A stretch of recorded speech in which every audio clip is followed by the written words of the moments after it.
All right, we're talking pet tips this morning with Dr. Jenna Hunter at Main Street Veterinarian Clinic. And, today I want to talk about choosing the right dog or cat. And let's start with the dogs, though. Mutt versus a purebred. I mean, do people really need to put that much emphasis or thought into that? Well, you really do, because, of course, first of all, with a purebred versus a mutt, there's a lot more cost in just obtaining the puppy in the first place. And then we do see more with our purebreds versus our mutts. Genetic problems, things that that may require long-term care. I'm not saying you don't get that with a mutt, but there's certain breeds that have certain problems that you really have to watch for when you're buying a purebred dog. Okay. And then I can't decide whether to get a puppy and start it from the ground up or to go ahead and get an adult dog. Any advantages or disadvantages? A lot of it's your lifestyle. I mean, if you don't really have the time and you're not home enough to be able to train the puppy properly, well, it's going to end in frustration for both the puppy and yourself. And that's how a lot of these animals wind back at the shelter.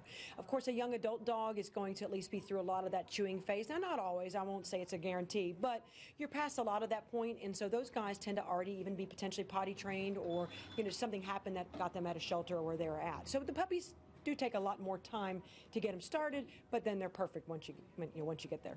Okay. How about size? I mean, if you're on a budget, a big dog can cost you a lot more just in food alone. Yeah, absolutely. Between food, your heartworm preventatives, your flea controls, well, it's all the same products between a Yorkshire Terrier and a Rottweiler, but you have to get a lot more of a dose for that bigger dog, so it does cost a lot more. And so, yeah, definitely a cost factor when you're looking at your size of your pet.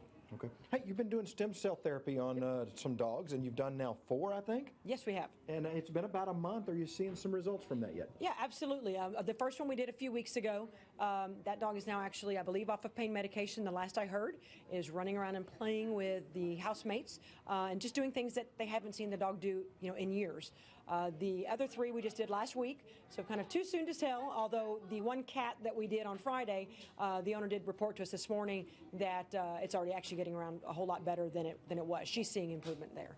So for those not familiar with stem cell, I mean, you actually inject the dog with a stem cell therapy and for arthritis, things like that? Right. The main use is for arthritis, and it's just fat we take from the dog, either from behind the shoulder or from the belly. We just take their own fat, we process it and inject it right back into all those arthritic joints, and and lo and behold, we're getting some results really pretty quickly.